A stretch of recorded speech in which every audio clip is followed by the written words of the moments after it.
अस्सलाम वालेकुम YouTube family, आप देख रहे हैं Mrs Zaidi in the kitchen. कैसे हैं आप लोग? उम्मीद करती हूँ जहाँ भी होंगे खैरियत से होंगे। इस वक्त रात के 2 बज रहे हैं। जैदी साहब अभी ऑफिस से आए हैं और आपके लिए वीडियो रिकॉर्ड कर रहे हैं ताकि आपको आसानी हो।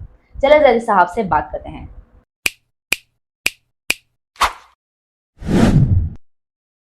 अस्सलाम वालेकुम जैदी साहब। वालेकुम अस्सलाम। अस्सलाम वालेकुम व्यूवर्स, कैसे हैं आप लोग? ठीक ठाक हैं? आज बहुत सारी चीज़ों के ऊपर इस पिछली वीडियो के बाद हम सोच रहे थे कि पता नहीं हमने क्या सही करा क्या नहीं करा। दर हकीकत जो हमारा अपना एक्सपीरियंस है या जिन चीज़ों से हम गुजरे और डिफरेंट किस्म के हमने काम करे, तो वो बहुत सारी चीज़ें दिमाग में होती हैं कि आपके साथ शेयर करें, लेकिन एक छोटी सी वीडियो के अंदर नामुमकिन सा है कि सारी चीज़ों को समेट सकूँ। और मुझसे और मिसेज़ जैदी से बहुत सारे लोग रब्ता करते हैं, और इंस्टाग्राम पे, व्हाट्सएप पे, फेसबुक पे काम करने के हवाले से। सिर्फ फूड पांडा की बात नहीं हो रही, यहाँ पे काम करने की बात हो रही है। तो फूड पांडा पे कैसे काम करना है वो तो ज़ाहिर सी बात है, मैं आपको बता ही रहा हूँ कि हाँ। और एक चीज़ आप लोग ज़हन में रखें कि मेरी वीडियोस को अगर आप स्टेप बाय स्टेप देखेंगे तो मैं आपको फूड पांडा का सोच से लेके फूड पांडा पे कामयाब होने तक की एक-एक बात आपके साथ में इंशाल्लाह शेयर करूँगा। और जहाँ तक मुझसे मुमकिन हो सका मैं आप लोग की मदद करूँगा। ग्रॉसरी के अंदर आपने कहाँ से गोश्त लेना है, कहाँ से सब्ज़ी लेनी है, कहाँ से आपने कर्टन्स लेने हैं, कहाँ से पैकेजिंग लेनी है, इन सारी चीज़ों को मैं आहिस्ता-आहिस्ता आपके साथ डिस्कस भी करता रहूँगा। इसमें जहाँ तक मेरी सपोर्ट आप लोगों को चाहिए होगी वीडियो के अलावा भी मैं आपकी सपोर्ट ज़रूर करूँगा। आज हमने ये डिस्कस करा था कि जब हम काम करने के लिए फूड पांडा के ऊपर आ गए, तो हमने एक ये गलती करी कि हम फूड पांडा पे आ गए, जबकि उससे पहले करने के जो काम थे, हमें रजिस्ट्रेशन और फूड पांडा की डिवाइस लेने से पहले जो काम कर लेने चाहिए थे, मैं आज आपको वो वाली बात बताने जा रहा हूँ। क्योंकि लोग हमसे जो कॉन्टैक्ट कर रहे हैं या जो कमेंट्स कर रहे हैं, वो कह रहे हैं कि हमारी रजिस्ट्रेशन करा दें, हमें डिवाइस दिलवा दें, हम फूड पांडा के ऊपर कैसे रजिस्टर्ड हो जाएँ। ये सब चीज़ें आपने करनी है, लेकिन उससे पहले आपने इस चीज़ की तैयारी करनी है कि आया आपने बेचना क्या है। आपने सोचा, हर किसी को लगता है कि मैं बिरयानी बड़ी अच्छी बनाती हूँ, मैं पुलाव बड़ी अच्छी बना लेता हूँ, या कोई कहता है कि जी मैं कढ़ाई बड़ी अच्छी बना लेता हूँ। आप बना लेते हैं बिल्कुल, लेकिन आपको उसका बिल्कुल भी अंदाज़ा नहीं कि उसकी कॉस्ट क्या आती है, उसकी परचेज़िंग आपने कहाँ से करनी है, आपने फूड पांडा के ऊपर बेचना कैसे है, उसको सेल कैसे करना है। तो आज की वीडियो के अंदर हम उसी तरफ आप लोगों को लेकर जाऊँगा कि आपने क्या करना है। तो इस हवाले से हम ये बात कर रहे थे कि फूड पांडा पे रजिस्टर्ड होने से पहले आपने क्या काम करने हैं, ये आप नोट डाउन कर लें।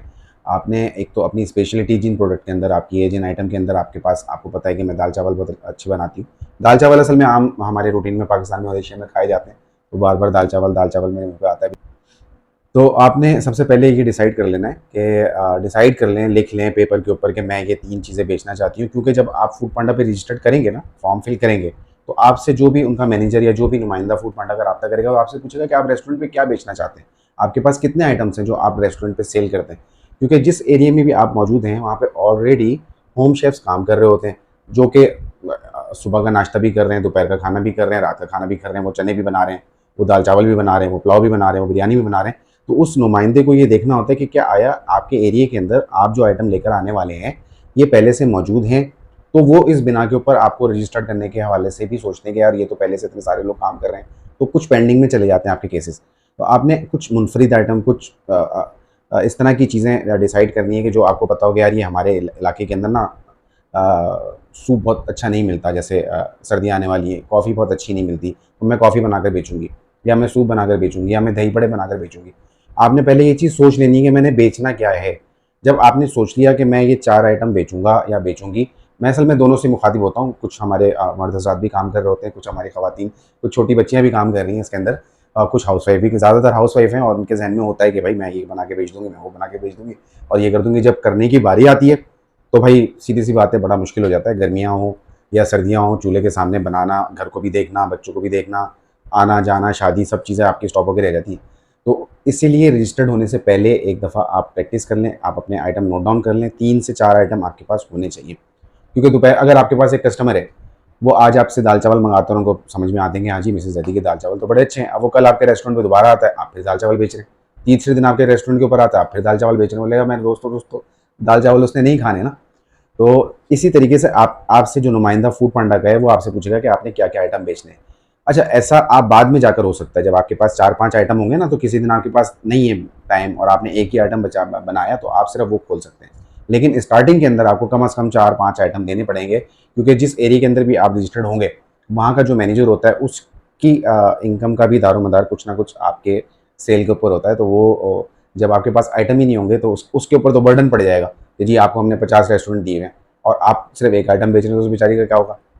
लास्ट वीडियो के ऊपर यही कमेंट था कि मैं हलीम बहुत अच्छा बनाता हूँ, तो क्या मैं अपने रेस्टोरेंट पे सिर्फ हलीम सेल कर सकता हूँ? तो यही। जी बिल्कुल, मैं यही बात में से ज़्यादा मैं लोगों को बता रहा हूँ कि अगर आपके मेन्यू के अंदर 4-5 चीज़ें हैं, कि मतलब आपने हलीम के साथ चावल ऐड किए हुए हैं, हलीम के साथ रोटी ऐड की हुई है, हलीम के साथ आपने कोल्ड ड्रिंक के साथ कोई डील बनाई हुई है, इस तरीके से आपकी डीलें ही कम से कम हो, तो आप बेच सकते हैं। लेकिन कस्टमर कब तक आपके पास से हलीम खाता रहेगा, कस्टमर कब तक आपके पास से कोरमा खाता रहेगा, तो उसको कुछ ना कुछ चेंज चाहिए। और फिर अगर आपके पास 5 आइटम है, आपने सुबह स्टार्ट करे, दोपहर में आपके पास सारी चीज़ें खत्म हो गई, हलीम बच गई आपकी या कोरमा बच गया आपका, वो बेशक आपके पास रेस्टोरेंट में रात तक खुला रहे, तो इससे आपको कोई फ़र्क नहीं पड़ता। हम ये बात कर रहे थे कि आपने पहले इन सब चीज़ों को नोट डाउन करना है कि आप मिसाल ले लें कि आपने पुलाव बनाना है ना, पुलाव और बिरयानी हमारे यहाँ बड़ी शौक से खाई जाती है, खासकर दोपहर के अंदर। पुलाव को नोट डाउन कर लें। आप 1 किलो मुर्गी लेने जाते हैं ना, तो 780 रुपये किलो है मुर्गी। अब 780 रुपये किलो मुर्गी अगर आप ज़िंदा तुलवाते हैं या 650 रुपये किलो आपने मुर्गी ली और ज़िंदा तुलवाते हैं, तो वो 1 किलो गोश्त नहीं निकलता भाई, उसमें से निकलता है 3 पाव गोश्त।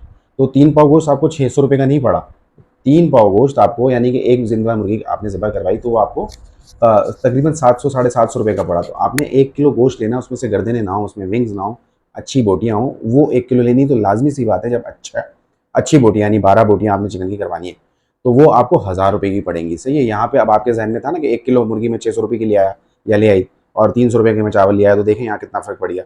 चिकन आपकी 1000 रुपये की आई, 1000 रुपये की साफ़ चिकन जिसमें गर्दन नहीं है, विंग्स नहीं है, अच्छी बड़ी बोटियाँ कि आपने एक सर्विंग के साथ कस्टमर को देनी है।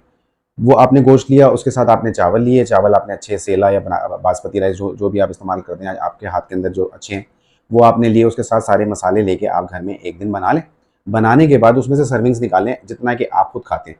अच्छा, मार्केट में तो रेस्टोरेंटों पे तो बहुत कम ही दिया जाता है ना, क्योंकि वहाँ पे स्टाफ भी होता है, रेंट भी होता है, दुकान का किराया भी होता है, सिलेंडर भी यूज़ हो रहा होता है।